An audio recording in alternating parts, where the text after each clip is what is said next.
Les dessous de cabanon, ça constitue pour les animaux sauvages, marmottes, moufettes, ratons laveurs en particulier, renards également, des condos à animaux. Ça peut être aussi un dessous de perron. Des fois, c'est une dalle de béton également, mais ça, là, les animaux sauvages, ils adorent ça parce que en quelques secondes, ils ont accès à du calme, de la noirceur, un endroit pour se loger. C'est vraiment ce qu'ils recherchent. Donc, si on veut travailler de façon durable, il faut que les animaux sauvages n'aient plus accès au-dessous de notre cabanon. Alors, une des façons simples, puis parfois les gens vont me dire qu'ils ont mis une roche comme ça, puis ils vont dire, ben, je l'ai fermé le dessous de mon cabanon. Mais eux autres, ils vont creuser en quelques instants, puis ils vont accéder au-dessus du cabanon. Alors, ce qu'il faut faire, c'est vraiment fermer l'ouverture, comme ça ici, avec, là, on fait le tour.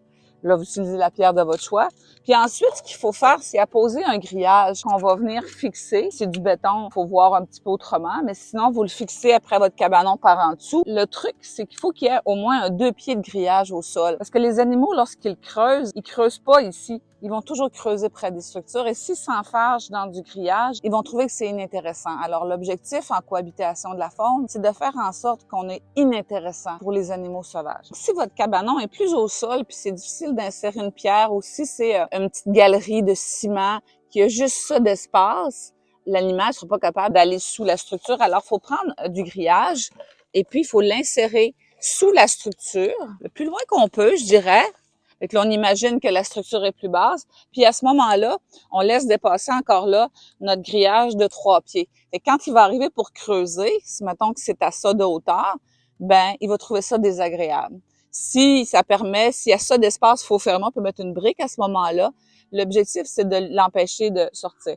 Une des choses que je recommande pas, c'est de creuser en profondeur. C'est vraiment beaucoup de travail. Ça défait tout notre aménagement. 2 pieds de creux, là, c'est déjà beaucoup. Fait qu'on aime mieux travailler comme ça. Après ça, idéalement, il faut cacher le grillage. Alors, soit qu'on va avoir enlevé la tourbe au préalable, qu'on va mettre le grillage et qu'on va remettre la tourbe, ou soit qu'on va tout simplement remettre quelque chose par-dessus. Parce qu'évidemment, s'il y a accès, le raton laveur va facilement, par exemple, c'est des petites mains, le tasser et puis l'abîmer, puis finalement accéder au-dessous. Lorsqu'on soupçonne qu'il y a un animal sous notre cabanon, avant de le refermer pour le sécuriser et faire en sorte qu'il n'y ait plus d'animal, ben il faut faire en sorte qu'il n'y ait personne en dessous de ça. Une des façons de faire, alors toujours notre ami vinaigre, qu'on peut mettre dans un contenant, qu'on va imbiber la guenille, idéalement un plus gros contenant que ceci. Puis là, on va sursaturer notre guenille de vinaigre. On peut insérer, pas avec nos bras, nos mains. On va insérer la guenille là-dessous, puis on peut en mettre autant qu'on veut. Une odeur qui n'est pas désagréable.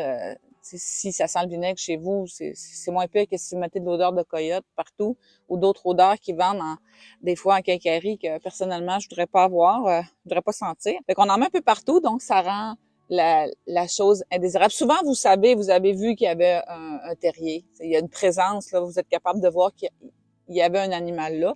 Fait que c'est plus simple quand on sait que c'est le terrier. Et puis ensuite, pour s'assurer qu'il y a plusieurs façons de savoir s'il y a encore un animal. Si c'est un terrier, on peut tout simplement boucher le trou après 24 heures. Le vinaigre, souvent, là, ça marche en 24 et 48 heures, l'animal est parti. Sinon, si vous savez pas du tout où est l'animal, là, je le mets trop proche, mais sous le cabanon, vous pouvez mettre de la farine.